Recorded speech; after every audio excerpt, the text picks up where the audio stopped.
Hi guys, I hope everyone is doing good because we are blessed and highly favored. We are excited to be finally bringing you guys the first episode of our podcast. My name is Tshwanelo Shi, and I'm here with Johnson Shi. And we are, of course, your hosts, as you would have expected. The name of our podcast is The Diary of Two. So, what inspired the name? Well, like you said, my love, it's the two of us sharing our story and also sharing our experiences and knowledge. And essentially, this is our journal, guys. So welcome.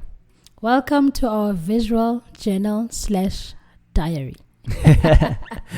We have decided to start the podcast off with defining love.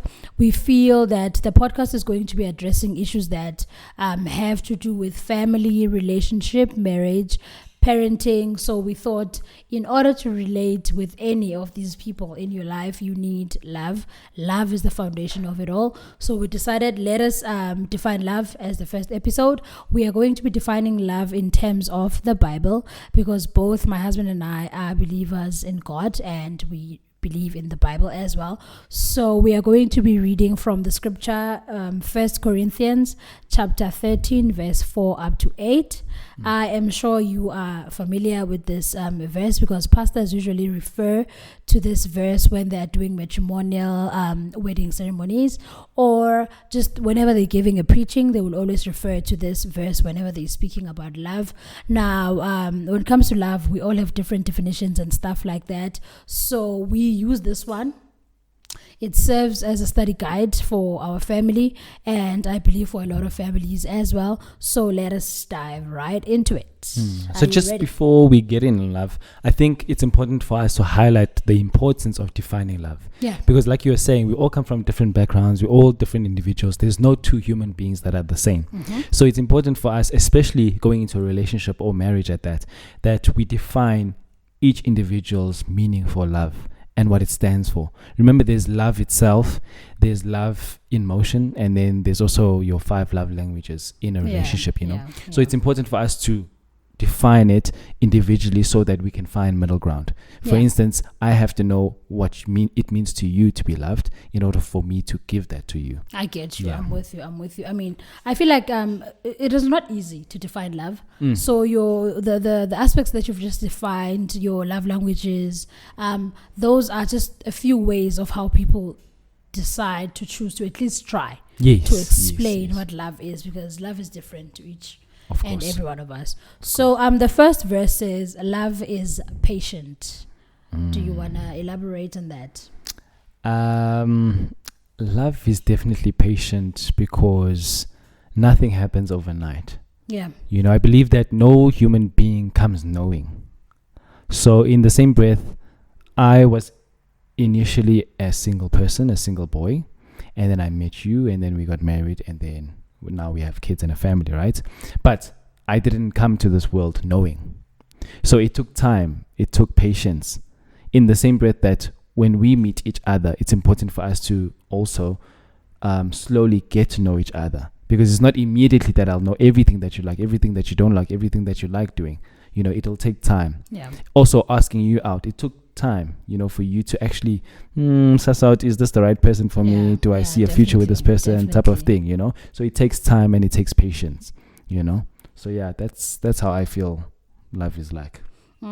Like that. For me, love is patient speaks to we were raised differently. We come from different families, different cultures and traditions. So love means different things to both of us. Yes. Right. So loving me the way I want to be loved, I have to teach my husband how to do it.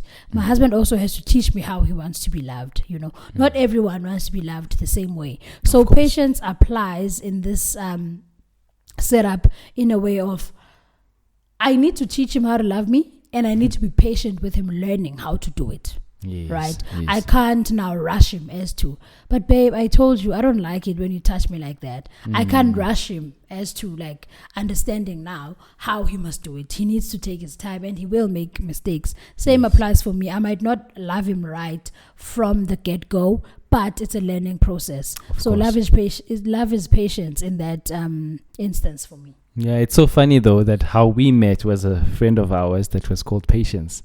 Yeah, so fitting. So fitting, right? So fitting. Yeah. Yeah. We wouldn't have found love had it not been for our friend. So everything, I guess, So happens for us, for a love purpose. is patience. Our Love friend. is literally patience. That's interesting. Yeah. Let's look at love is kind. Yeah. So love is kind. I believe that this touches you more, my love. I don't know if you want to elaborate first. Yeah. I think for me, love is kind. My love, Johnson, is very kind. Guys. My husband is very kind. I feel like one of his qualities that I love the most about him, or one of his characteristics rather, that I truly, truly love about him is the fact that he's kind. I feel like above everything else about him, the fact that he's kind has always and continuously drawn me towards him, and just basking and enjoying his love because he's so kind. For me, he has always shown his kindness. I mean, I always make this example with my friends that driving is not my thing. I don't like driving. I can drive, yes, but I don't like driving. Like if I had an option, I would never drive again in my life. Hey guys, it's a struggle out here. I do not like driving, but I drive. I mean, I drive every day because I have to do the school pickups and stuff, So I would literally get lost a lot of times. I don't like using the GPS. I've only recently started using it. So much for a person who likes SUVs, hey? Well, who doesn't like I driving? want to be in the passenger seat of the SUV, No, not driving it, So I don't like using the GPS. So I'd get lost so many times when driving because I just ask my husband, okay, so when I'm going to that place, how many traffic lights must I pass? Is there a company like that I can use as a trademark and stuff like that? And my husband would be like, just use the GPS, and be like, no, the GPS will take longer for me to get there. So I'd get lost so many times that when I'm stuck there, I find myself calling my husband and asking him, babe, can you please come pick me up so that we can convoy to the place? So it would end up being useless for me to go there on my own. Yeah. And then he decided to just drive me around wherever I wanted to go because he would still be involved anyway, So for me, that displayed how kind he was because someone else would say, okay, let me send you airtime. Oh, you have money in your bank account. Why don't you buy airtime and start GPSing from there? But my husband would literally come and fetch me and we would convoy to whatever place I was going to and convoy back home, So for me, that was really kind. And he wouldn't even be angry about it. He would just come there and laugh at me like, did I not tell you that you'll get lost if you don't use the GPS? So for me, that really spoke about just how much of a kind person he is. That is literally one of the examples I can give, but his kindness has literally carried our relationship all the way through to marriage, and I feel like I am literally basking in all that kindness. Yeah, so with regards to me, I truly believe that God has a purpose for everything, including this marriage. That's the main thing, right? Because I knew as an individual or as a person from my environment growing up that I was a kind person.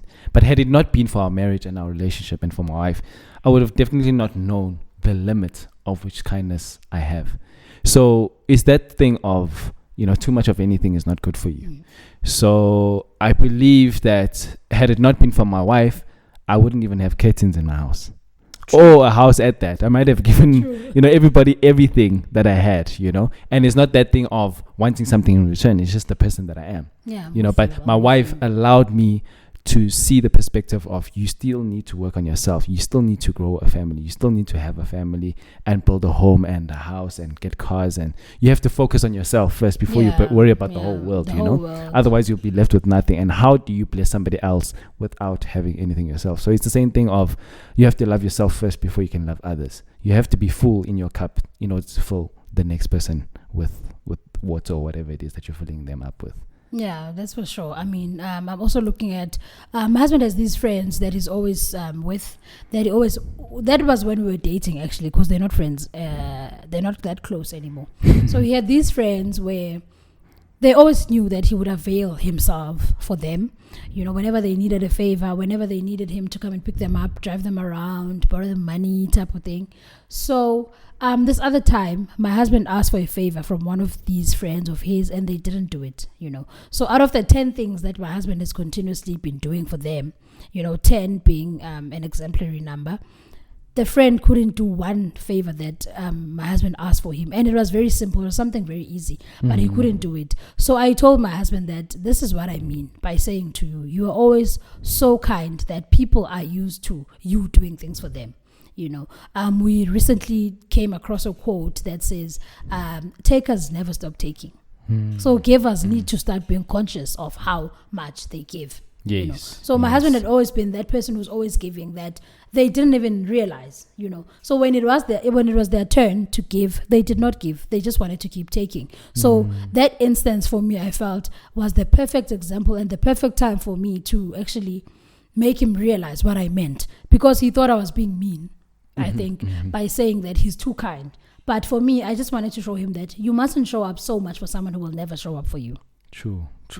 Yeah, that's what I'm saying, guys. It's so important that, you realize how blessed you are from God, because he knows exactly what you need when you need. Yeah. Like I'm saying, had it not been for wife, I would have never seen that side of the whole thing. Yeah.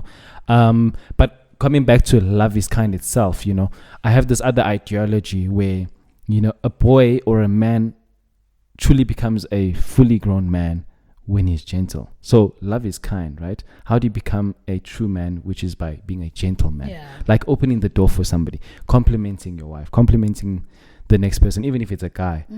I believe it's just principles. Yeah. Yeah. So also the other perspective is that women are emotional creatures by nature, and they are just like glass. Thinking about the hourglass, girls have the hourglasses. So you have to take care of them because they are very fragile. So how you treat them is very important, because once you break them, you are not promised that it will come back to what it was before. That's true. That's true. Yeah. I am with you. The next one says, love is not jealous or proud. So do you want to take that one? Yeah, jealous. I believe it's just being... I don't know what's the term. Is it rebellious or just it's a nasty word, if you know what I'm saying. Jealousy comes from a bad place, I believe. It's the direct opposite of love. So love is not that, because when we look at the verses itself, what came to mind when you told me about this topic is that every verse starts off with love. Like love is patient, love is kind, love is not jealous, and so forth. But if you come back to that and replace the word with God, God is patient, God is kind, God is not jealous. It makes you think that, okay, we are all created in the image of God. So within us, we all have that godly self, and we need to pour this out and portray God, So that's the idea I get. So God is definitely not jealous. God is definitely not proud. It's us individuals who put ourselves up there. I always often say that there's a slight difference between confidence and ego. You have to have confidence because you have to believe in yourself or what you're trying to do. But once you get there, it's also how you prove yourself. Yeah. Because then you could say that it was all me and you forget about God. That's true. Yeah. That's true. For me, God is love. Sorry. I love the fact that you replaced it with God instead of just love, because, it makes it more personal, right? Because when you say God is love, God is patient, that is beautiful. Yes. I mean, it makes things easier. But people would come in and say, but I'm not God. God is kind. I'm not. Yeah. But people tend to forget that the Bible says, as he is in heaven, so are we on earth. So we are God. We are a true representation of him. The verse that says we are created in the image of God, it's not there just for child's play. Of course. It literally means we are the true representation of him. So if he is love, we are love. Yes. I am love. I am kind. I am not jealous. I am not proud. Right? So once you start putting I or God instead of love is, and you say I am, it actually makes it more personal, and you feel more obligated to follow the verse better than when you are saying it in third person. Right? Because when I'm saying Johnson is kind, that has nothing to do with me. That's your thing. You, yeah. You are kind. I mean, you are God. Yeah. Why forgetting that we all have that God within ourselves, so we can we are created in the image of God as well. So I love the perspective that you gave. For me, love is not jealous. I am not jealous. God is not jealous. Talks to the practical day-to-day thing of struggling to accept your partner's success, struggling to accept your partner's progress, struggling to accept your partner, how they look, how they keep developing, how they keep changing and bettering themselves, right? Now, this could be in any aspect of their life. For instance, your partner might decide to go join the gym. Be it your husband, be it your wife. Obviously, they will see results in the long run. And once they start seeing results, you are now jealous. It's either you start saying to them, no, you should stop going to the gym. It's wasting time. During that time you go to the gym, you could be doing this, that, and the third, right? Because that is now jealousy. You are projecting that, no, now I'm jealous of the fact that you are succeeding, you are progressing, and you are getting the results of what you are putting in, right? Also, it could be in a career or financial aspect where now your partner is making more money or they are starting to make money, right? Because, for instance, you might find that for men, I feel, I don't want to make it about gender, but I feel like for men, we've seen it most of the time where men can't fathom or they cannot accept the fact that their women can make more money than them or can be more successful than them. I think it stems from the natural desire and obligation of men feel like they should provide. A man wants that in order for his family to have a home, it must be coming from him. In order for his family to eat, it must come from him. Right? In general, men feel like that. So when their woman becomes more successful before them or just makes more money than them, it kind of irks them or it rubs them the wrong way. For instance, we were watching this movie with my husband where this couple was working for the same company. One of the managers got fired, and then the guy felt like he's going to get promoted. Instead, his fiance gets promoted. So in his mind, he's like, I should have gotten promoted. I don't know if it comes from him feeling like the toxic masculinity side where he's like, because I'm a man. I mean, it makes sense. And the guy who got fired was also a guy. So, maybe I have to get the job. But instead, his woman gets the job. His woman gets the job. She comes home and she tries to comfort him because they both thought he would get the job. She comes home, she tries to comfort him and she's like, no, next time you will get it. I will make sure that I help you to get the job. Instead of him recognizing and allowing himself to be sad and be disappointed as anyone else would be. I mean, as you can imagine, the man starts looking down on her. He starts insinuating that she might have slept with the boss to get the job. He doesn't like the way she dresses ever since she got the job. He doesn't like the fact that she's so friendly with the other guys in management as well, which was literally didn't make sense. It brought a topic of conversation between myself and my husband that, it's okay for your woman to get ahead before you. Because in my in the way I look at it is, when God blesses your spouse, they bless you too. I mean, this woman is his fiance. They're gonna get married. So when God blesses her, He blesses him, right? When God blesses you, a husband, He blesses the wife as well. There's this saying I like that says, when God blesses your spouse or your friend or someone next to you, it means God is in the neighborhood, right? So if He's in the neighborhood, it means the blessings are here.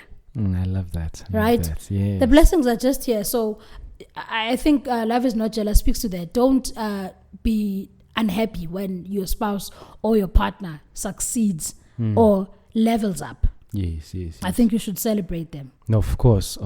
And then Yeah, so from my side, when you're talking about finance, Vusi Tembagwaya said it in one of his talks that the problem with him is that people don't want him to succeed. And who is it that don't want him to succeed? It's his own people, meaning the same color, right? And why is that? When you look at the other races, why are they succeeding so well? Why is Muslims succeeding so well? Why is Asians succeeding so well? It's because they can support one another. And when you're not able to support or appreciate the person for who they are and what they've succeeded, which means you're jealous inside. True. You're envious of him and you want what he has. Yeah. And, we need to get out of that mentality of, if I rise, you guys must fail. And there must only be one. It's not a monogamy. Yeah. It's not about individuality. It's about collectiveness. So the same thing in a marriage. It's about a collectiveness, rather than individuality. Yeah. So, but then the actual verse itself, love is not jealous. In some way, I don't give it 100%. Why do I say that? Is because, as a man, you have a beautiful woman, and you're going to be tested as a man, I believe. Because when you go out there, people are also going to see your goods. People are also going to appreciate what you have, and in that way, you will be jealous. And there's a person, I don't know if it's a pastor that says that it's important to have a little bit of jealousy in order for you to appreciate what you have, right? But it's also important to realize that too much of anything is not good for you. Because then, if I'm too jealous, I'm going to be too controlling. You often also give this narrative of if you're going out, right, you don't not say anything. Because at the end of the day, you came out of your family, right? You are given my responsibility. So I need to know where you are and your whereabouts. Because at the end of the day, if something happens to you, your family is going to ask me where you were, not your friends or whoever you were with, right? I need to know and be aware and take responsibility for that. So it's not coming from a control perspective, but rather from a love perspective, rather from a concern perspective, So yeah. Okay. Love is not proud for me speaks to, the Bible says, he who humbles himself, God shall lift up, So as a person, you've got no business lifting yourself up, self-praise, having an ego and stuff like that. It is God's place to lift us up. It is God's place. By this, I'm not saying people mustn't have standards. I'm not saying people must have boundaries, because boundaries and standards are important, but there's also that thin line between ego, confidence, and pride. All right. Also, it is not easy to love a partner who has pride. Yes. It is not easy. A partner will always remind you that, no, for you to eat, it's me. For you to do this and that, it's me. So you can't tell me anything. A partner who feels like they are your Messiah. They are your Jehovah. Yes. It's not easy. It's not easy. So I think by all means, if you want your spouse to love you, if you want your spouse to appreciate you, stay away from being proud. And if you know that you are suffering or having a problem with being prideful or being proud, pray about it. There's nothing that God cannot fix. If you feel like you can tell that you have too much pride, pray about it and get it sorted, because honestly, no person can love a person that has pride. True. It's not easy. It's definitely not easy loving somebody who has pride, because it means everything that they do is the only thing that's right. Yeah. And everything that I do is wrong, of which we are equals in this. I believe Michelle Obama also said it, that in a relationship or in a marriage, you're always giving your 100%, not 50-50 to make 100. It's if you are slacking or if you're having a bad day or a bad week, I have to fulfill that. I have to give my all so that we can, as a collective, succeed and prosper, rather than letting you, suffer more by giving you more when you can't handle it. So I believe that you should clap for when it's necessary. But also watch yourself, because that could come from an envy perspective. So there's also a slight difference between that. Okay. Yeah. The next point is love is not ill-mannered or selfish. For me, this is straightforward. Ill-mannered means you've got bad manners, you've got bad behavior. You can't behave, right? Like you are not, it's not really, you are not taught well, but you didn't learn, right? Because in most instances, when a child doesn't behave well, or even a grown-up, we always say they were not raised well. But we forget that parents usually do their best to raise their children. True. But it's up to the child to learn the lessons, right? So your parents might teach you all the good in the world, but it's up to you to choose whether you want to do the good, right? So for instance, it's something as small as waking up in the morning and greeting your spouse. The fact that you were sleeping with them doesn't mean you mustn't greet them in the morning and ask them how they slept. When you leave the house, goodbye, I will see you when I come back, And also, I always say this, like my husband just said, that you need to also alert. Like at home, you are taught that when you're going to play with your friends, when you leave the house, you tell your parents that I'm going to play with a specific friend, right? So should anything happen, they know who to contact, right? And when married people say, I'm going to ask my wife or I'm going to ask my husband, people feel like, it's control. Like, oh, your spouse controls you. Oh, your wife. Oh, uzongumfazi. Like, or like you are being controlled by your spouse. No, it's not that. It's from at home. You were taught that when you leave the house, you let everyone know where you are going. Same applies in marriage. My husband can't come from work and then decide to go play basketball and not come home. If it happens that he decides while he's at work that he's going to play basketball now with his friends, the least he can do is call me, babe, today I'm going to be late because I'm going to pass by my friends. We're going to play basketball, and then I know. So we both are on the same. Because next thing, you come home late and then you tell me, oh, I was playing basketball. How am I going to believe it if you didn't tell me prior? True. Right? True. So life is not ill-mannered. You need to behave yourself. Practice the principles you were taught at home. Yeah. Be mannered. Yeah, for me, it's about principles. It's like, ill-mannered is like you don't have a conscience, you know? You're just doing as you please. And where is that going to get you? You know? For me, selfishness, it's ill-mannered or being selfish. So if you're going to get married, you are not going to be selfish, but you're going to be selfless. Right? For marriage, you need to be selfless because at first, it's all about you. Before you get in a relationship, before you get in a marriage, it's all about you. Right? But when you prepare yourself to get into marriage, you need to become selfless. Because marriage is for servers. Right? When you get into marriage, it is no longer I. It is we. It is no longer me. It is us. Right? The thing of I'm going to do it because I want to do it. It dies before marriage, right? Yes. We're not saying you should lose yourself completely. You should still have yourself. Yeah. But you need to understand that there's a hierarchy that you need to respect. When you get in marriage, in our marriage, what has worked is there is God, there is spouse, there is children, and then there's everything else. Right? So in that way, if you're selfish, it's I and then God and then whatever, right? Yes, I feel like your priorities are a bit all over the place. Yeah. But the moment you are able to say, I am getting married, I am here to serve, I am here to make sure that my family, my husband, and everyone else that comes under me is well and good. That is all you need. Also, because you look at it from the sense that don't be selfless to a point where you forget about you. Because you need to cultivate yourself. You need to stay healthy. You need to stay strong. You need to stay strong-minded because, guys, life is not easy. Yourself, as a spouse or a part of a marriage, you need to make sure that your cup is full at all times because you cannot give from an empty cup. You cannot pour from an empty cup, right? You don't want to find yourself in a situation where your cup is already half because you are not taking care of yourself. You are taking care of everyone else but yourself, right? And you don't want to put the pressure on your spouse and your children that, man, mom is always so tired because she's taking care of us. Take care of everyone else, but make it look effortless by taking care of yourself, right? True. But my thing is, the selfish thing is it has to end before marriage because everyone else needs you as much as you need you. Yeah. But just become selfless and realize that you can't, it's not always about you anymore. Yeah, so for me, ill manners is principles. And I feel like society in general has lost it. Like I believe back then, we all used to pray before we go into class or once we get to school, you know, it's a first priority.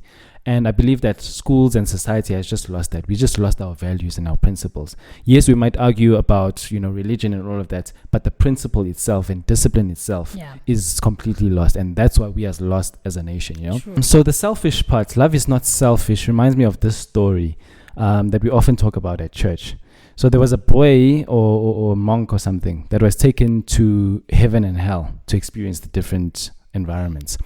And so he was taken to hell first, and he saw a group of people or community, right? And they were all hungry, they were upset, they were crying, they were just not in a happy situation, right? And why was that? So he realized that everybody was having lunch at that time, but they all had really, really long chopsticks. So long like poles, right? But what happened was they kept trying to feed themselves, but they couldn't reach their mouths. So that's why they were so upset and angry and hungry, right, at that. And they only had a limited amount of time. So the same thing in our life. We only have a limited amount of time, right? But then he was taken to heaven now. And he was experienced with also a group of people or a community. And they were all happy, joyous, and just happy to be around each other. And why was that? Well, it's because they all realized that, okay, we only have a limited amount of time for this lunch that we have. But the chopsticks, we are never going to get this to our mouth. So why don't we feed each other? You know, I feed you, you feed me. And in that way, we'll all be satisfied. We'll all be full, right? So it reminds me that when you get into a marriage, when you get into a relationship, it's all about serving, like you always say, my love. It's all about giving. It's no more about I, it's about we. Me as an individual, yes, I used to sleep on a double bed or whatever it is. I used to take up the whole bed. But because I met you, and now that I understand that I have to give space for you, as much as I only get the small part, but I have to deal with it, right? It's about giving, and serving. No, I'm with you. I mean, it's a service game. It's a service game. You can't be married and not be a server. Because I love that story, because it shows that should we not help each other and serve each other, we are both going to leave the table hungry. True. But if we sit down, we communicate about it, I'm like, I'm going to serve you, you will serve me. Everyone is happy. True. Right? It kind of gives that serving is not only benefiting the next person. You also benefit from serving the next person, right? I'm serving you, I'm getting full. You are serving me, you are getting full. Then we are both happy. So I think that is really interesting. Yeah, it reminds me of your friend that you had in varsity. She always had money. You don't know where. She also didn't know where. But it's this thing of getting from one hand and releasing on the other. Otherwise, you're always going to be grasping to yourself only, and you'll never have enough. Yeah, that's true. The next one says, love does not keep a record of wrongs. This one is interesting because it's not easy. I feel like this one is one of the most difficult things to do in marriage or in a relationship, because it's easy to say, you are doing this again. Did we not talk about it last month? Yes. Did we not talk about it last year? You did the same thing last year, you're doing it again, right? It's easy to say that, For me, it speaks to the forgive but not forget thing. Right? A lot of people in society are like, but forgive them, but don't ever forget. Yes. I don't know what that serves, because I'm sure people have their reasons for saying and believing in certain things. But for me, I feel like when I forgive, I have to forget, because if I forgive and not forget, then did I truly forgive? Because if it's still in my mind, how can I free myself off of that? Like it's holding grudges. When you're holding grudges, how are you going to make space for blessings? True. God comes into your heart. He knocks in there. He opens up and he finds there's a lot of grudges, and then he has to go back because there's no space for blessings in this person's heart. There's no space for blessings in this person's life. So God has to go back with the blessings, right? Yes. For me, you really cannot live your life holding on to grudges, because also with grudges you are imprisoning yourself. You create your own prison, because you forgive someone but you don't forget. So every time they come around, you're like, hi, and then you are angry. The person doesn't care, because they apologize to you for whatever they did. You said you forgive them, so they're over that. It's only you that's like, hi, here comes this one, So I think grudges and not forgiving and keeping record of wrongs, it only hurts you, the person who's holding a grudge. Yeah. It makes me also think of this other analogy where a professor was giving a study or a case study to his classmates, right? He was holding a cup of water in his hands, and he was asking the classmates, is this cup heavy? And they all said no. Right? Because it's just a cup of water, right? But then he asked them then, if he's holding it for 30 minutes, will it be heavy? And then they all laughed and said, yeah, probably.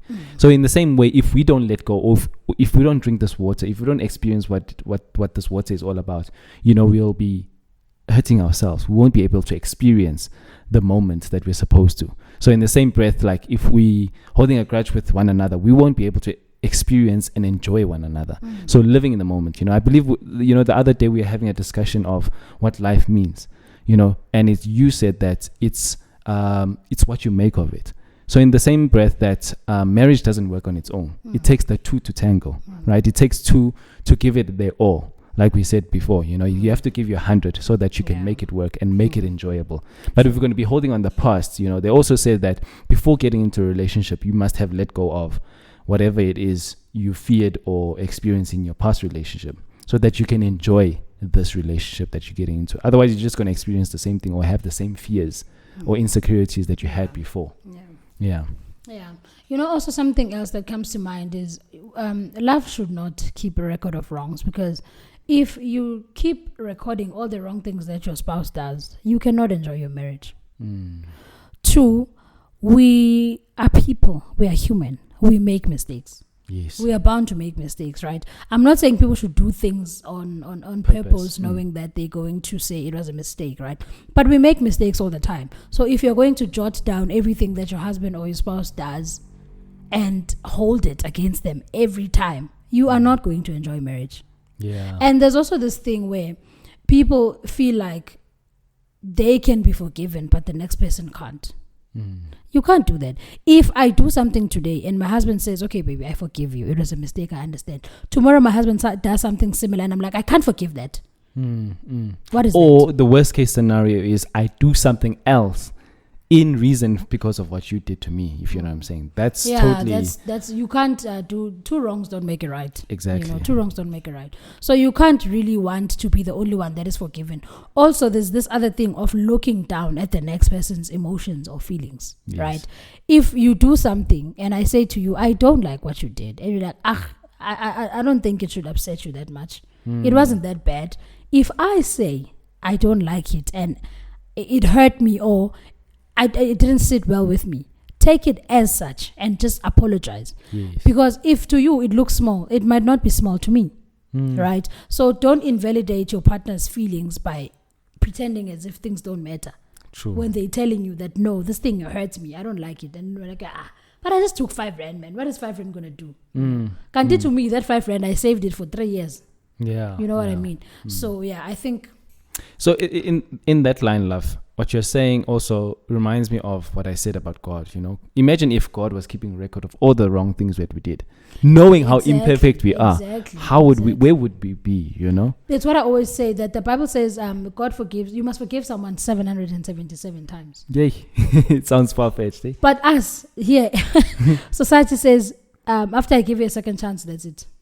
Yes. So 777 minus 2. It just shows how forgiving God is. Because it's he already knows our imperfections, but let's try and improve from that. Knowing how imperfect we are, we can improve. I believe life is a curve of lessons that you have to keep on growing, keep on learning. Otherwise, you're just depreciating and you're not getting anywhere, basically. It's quite interesting what you just said, love, that God has forgiven us for so many things. Yeah. The fact that we are still alive is a wonder because of how many sins we have committed. True. From when we started being aware of the sins, yes, right? But God still forgives us and gives us grace. Yeah, we sin all the time. Yeah, so I think that's where the principles of gratitude comes into play. But that's a topic for another day. Yeah, so but I like the analogy of saying God will forgive us. And how many times has God forgiven you that you feel like you can't forgive your spouse one more time? True. Right. True. So I think especially if it's a minor thing, like if you told me to put down the seats in the toilet, and if I don't do it like 7 times, yes, you're going to be tired, and you're going to have to ask me like, what is the issue, type of thing, so that we know where we are going.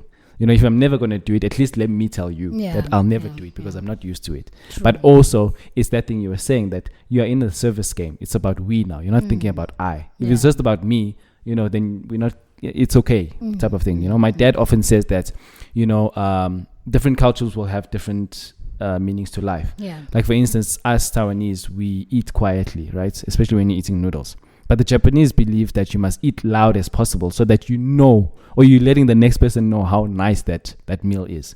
So the contradiction, right? Yeah. And understanding so that we can meet halfway. Yeah. So the same thing about a relationship. That's why we have to define what love is so that we can find middle ground of what it is we define love and where we are going as one. Love that. Yeah. Love that.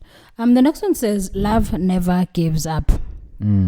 For me, this one means when, in marriage, it's always us against the world. Yes. It's us against whatever. Yeah. Right? It could be us against financial problems, us against this, us against that, right? And if the case is that, never give up. Yeah. But if the case is me versus you, wife versus husband, give up, my friend. Give up. True. Because I'll give practical examples. Like for instance, you find that growing up, you might have been physically abused. You might have been physically assaulted. You might have been molested or whatever as a child. And you struggle to be intimate with your husband, right? What happens is your husband will firstly think there's something that he's not doing right until you disclose what the problem is. Once you disclose what the problem is, it's you guys against the problem. So what then the spouse does is the spouse will say, okay, let's go for counseling. Let's go for therapy. What do you think will help you for us to get over? Keyword being for us to get over what we are facing. Yeah. The spouse mustn't give up and say, that's your problem then. You know, the spouse needs to then understand that this is something that happened to you that you had no control over. The best thing they can do is to show you support and help you fight against this thing. Yeah. Right. Also, something that another example that I might make is if you both lose your jobs, it's the two of you against financial freedom. Yeah. It's not me against you. It's us against poverty. You know, it's us against struggle. Yes. But when now it's me versus you, husband versus wife, is when now there's domestic abuse. Yeah. There's maybe infidelity. Yeah, right? That's the unfortunate thing. If there's that, there's no way I can stay. Yeah, I know. Because what am I staying for? Exactly. For if more you're abusing abuse, me, or more infidelity, or just the repetition, you know, true, doing that thing. What is it? Albert Einstein, who says that you do something continuously expecting a different result. Yeah, you're not gonna get it, you know. But it is important to forgive, like we are talking about love itself and God itself. God forgives us, you know. If he knew how bad we were, he wouldn't bring the sunshine every day. But for the fact that he brings the sunrise every single day, no matter what, you know, just shows how he doesn't give up on us and how he doesn't keep records of our wrongs, you know. And so in the same breath, that in a marriage, that's how it should be, or in a relationship, I believe, something that you're fighting for, you know. I believe also what you're saying, love, is fighting for your marriage also is very important. You know, Chris Rock said it himself before he got divorced, is that moving a couch is difficult as an individual. But if you have two parties, moving the couch is going to be so much more easier. So remembering the fact that both parties must pull their strings. Otherwise, it's going to be difficult if only one is putting theirs, you know. Yeah, and also that's the wisdom that you talk about, that you must know when it's time to give up. Yeah. Yeah, when we are fighting against each other and we are not getting to where we need to go, then I also believe that then it's kudos time. Yeah, because also, like, peace of mind is very important. You know, there's a quote that says, if it costs you your peace, then it's too much. You know? Yeah, it's too expensive. It's too expensive. It costs you your peace, because it's better when you are fighting against something with someone. Like, you know, like for instance, the financial thing. If there's both of us trying to get the freedom, it's easier. Yes. It's better. Like, oh, baby, today I tried to apply for this job. Today I tried to apply for this tender. You have someone that you can bounce ideas off of. Yes. But when now it's I know, guys. If the fight is between the two of you, I don't know, because it depends. If the fight is between the two of you, because some things you can't get over. True. So I have this analogy, love. That's why it's so important for us to define love, right? The reason being is we must know what we are fighting for. Yeah. Right? Yeah. So in this analogy, it's like, I want 10 million. You also want 10 million. That's your definition of love or success, right? Yeah. But I didn't say which currency. So I might say $10 million. You might say 10 million rand. It's a big difference, right?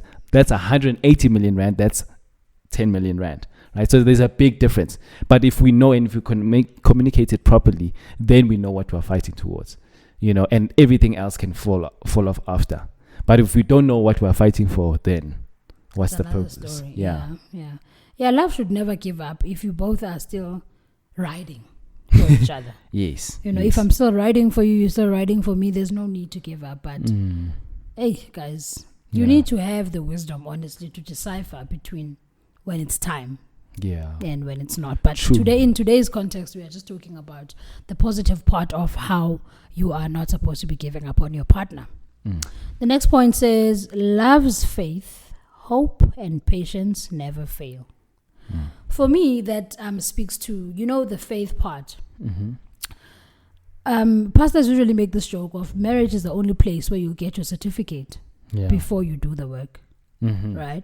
Because in a degree, you must do the work and then get the recognition for doing well. But in marriage, you get the recognition first, then you do the work after. Right? And when you get married, what you do is, I give my life to you. You give your life to me. Yes. I know nothing about what's going to happen.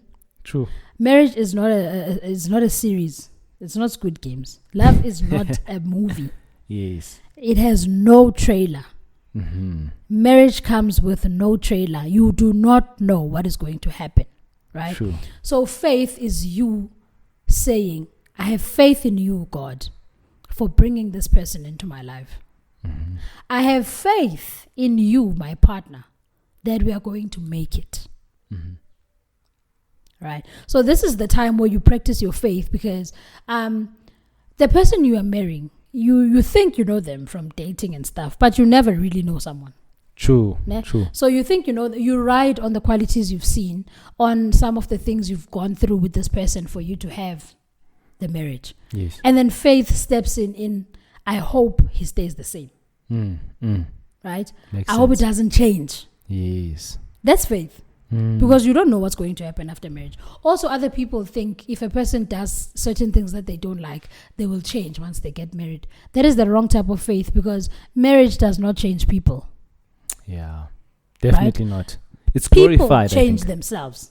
Right? A person changes if they decide themselves to change, not because they are married. Because people make this thing of thinking that no, because now it's fine that he's like this, but I know that once we get married, he's going to change. I'm going to help him change. No, a person changes because they want to change. Yeah. It's a choice. It's a choice. It's up to you.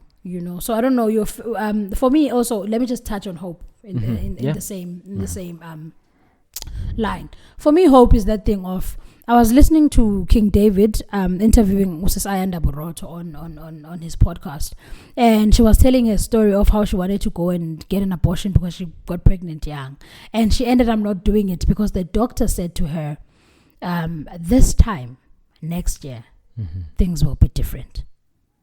You know, don't go through with this decision because of how you are feeling right now and the circumstances that you are facing right now. Yeah. Because I can promise you that this time next year things will be different. That for me was hope personified. Yeah. Because she was not sure that whatever circumstances she was going through at the time would change after that year. Right? She will still be young. Yes. She'll still be possibly a single mother. Yeah. She will still be possibly not able to financially provide for the child. But hope tells you to hold on. Yes. Faith and hope for me are those things that you hold on to, something that you cannot see yet. Yeah. Yeah. That's when your faith in God is tested. You can't see this thing. You are not even sure that it's going to work.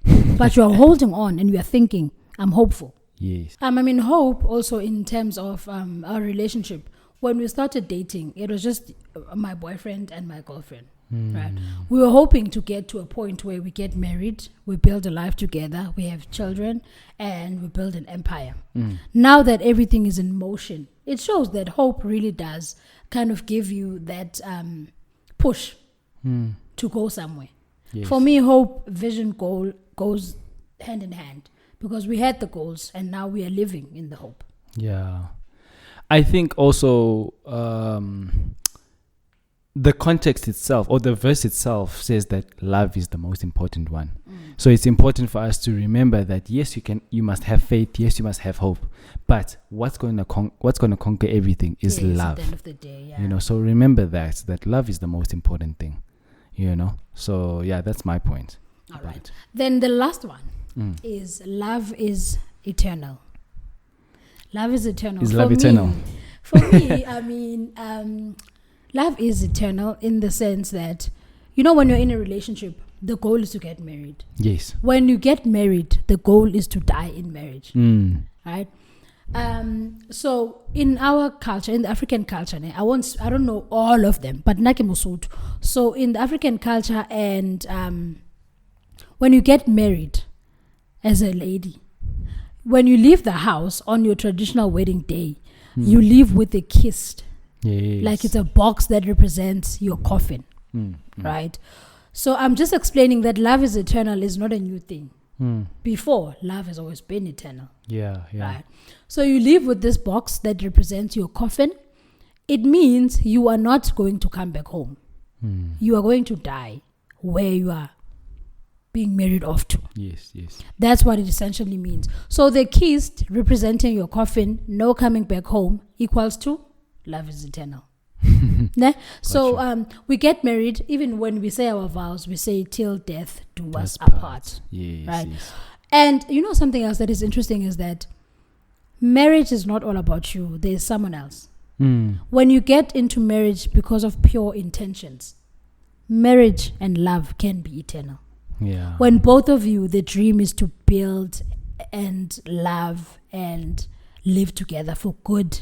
Yes. Marriage, love can be eternal. But other people get married from sinister reasons, you know. Some people could be for financial gain. Some people could be for status, you know. Imagine getting married to Mutsipe's son.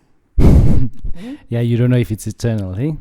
You don't know if it's eternal, because if it's said that sometimes when you might be getting married because you love the person, you just want to enjoy the rest of your life with them, but they want to get married to you because they want to be known. You know, people get married to celebrities because they want themselves to become celebrities. True. People get married to rich people because they want to be rich. It's not coming from a place of love. Once they are famous, then what happens to the marriage? True. Then, you know, and most importantly, some people do not get married for love. Yeah. And the context here says love is eternal. True. Not marriage is eternal. Yes, yes. It makes me think of generational wealth. So like, you know, because we found love, we also want our kids to have love in their lives and their, you know, offsprings as well. So I feel like love is eternal because you want that also for your next generation, not only from the previous generation, but for the generations to come. Yeah. And that's how I take it, that love is eternal, because you want that, because then principles come into play, then manners come into play, then kindness comes into play, then patience comes into play, if you have love throughout, you know, your life.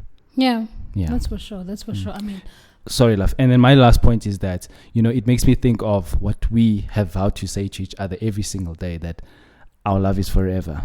Always has been. Always will be. You know, it's a constant reminder that we are trying to give people hope on the one hand, but also letting people that it is possible that you can make love work and marriage work. True. True. There's also this analogy that you always make about our parents. Yes. Let me hear it. Yeah, they are the true representation, I believe, of love is eternal, because they made it work throughout everything. You don't see them going to bed and not waking up together because of whatever reason that they were fighting about. They wake up together and they're okay. They forget about it, or I don't know if they spoke about it or whatever it is, but they made it work. So that's what I hope we can also, you know, instill in ourselves and instill in our kids, that you have to fight for it, like we all mentioned throughout these pointers, you know. I just believe that they were a good example of that. You know, the interesting thing is, I think 2 days ago we went to the mall. We went to Standard Bank and we bumped into an elderly couple that my husband knows, you know, from my husband's church. He says, you know, baby, come to think of it, I've never seen them without each other. Yeah. Whenever I see them, they're together and they're old, hey?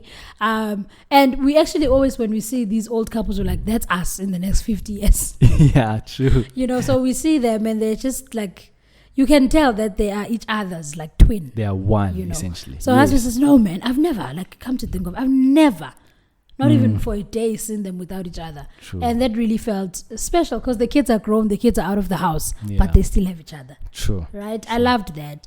But just to play devil's advocate, you know, our parents, yes, and couples that are older than us, older generations, they did stay together for longer. They did, honestly, have true love, in my opinion.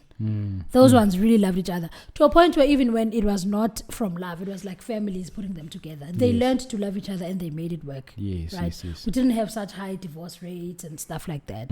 But someone might come in and say, the problem is that there was no space in society for women to be successful. There was no space in society for women to go back home. Remember, they kissed. Yes.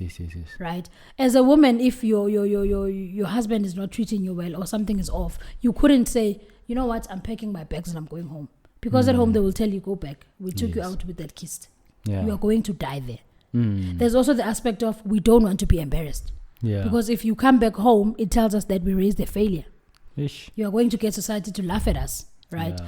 There was also that space of right now, women can get divorced, start a new life, and flourish. True. Enjoy themselves, be financially successful, have the freedom, be able to raise their kids on their own. But I feel like back in the day, society was not built for successful women. No, definitely not. And female-headed households. Yes. If a female-headed household exists, it's because the father passed on, or he's either working in the city, like in the mines or something like that. You know. So I feel like times have changed to have provided this place where women can be successful in society and women can live without the men. You know. So love, honestly, for me, is eternal, but it's also arguable. You know. Yes. And also something else that you mentioned, that these days people give up too easy. Yeah, it's unfortunate, guys. Have faith, guys. Have faith, Fight have for what hope, you love. fight for what you love, and don't give up easily, because also the thing of what you said about our parents holding on, they didn't give up on each other. They never gave up on marriage. Right now, we have a lot of options. Too many have options. A lot of options. And this thing is the devil's work. Exactly. You feel like you have a lot of options. You don't have to be here. Yeah. I don't have to be. I've got my own money. Yeah, anytime, anywhere. The smallest thing you wanna leave. You know? Yeah. So I think we can wrap it up, my love. That's it from me, my love. That's it from you. Thank you so much, guys, for watching. I hope you did enjoy watching this video as much as we enjoyed creating it. Thank you, guys, for supporting us, for showing us love. Please do continue doing so. We will see you on the next episode. Love and light.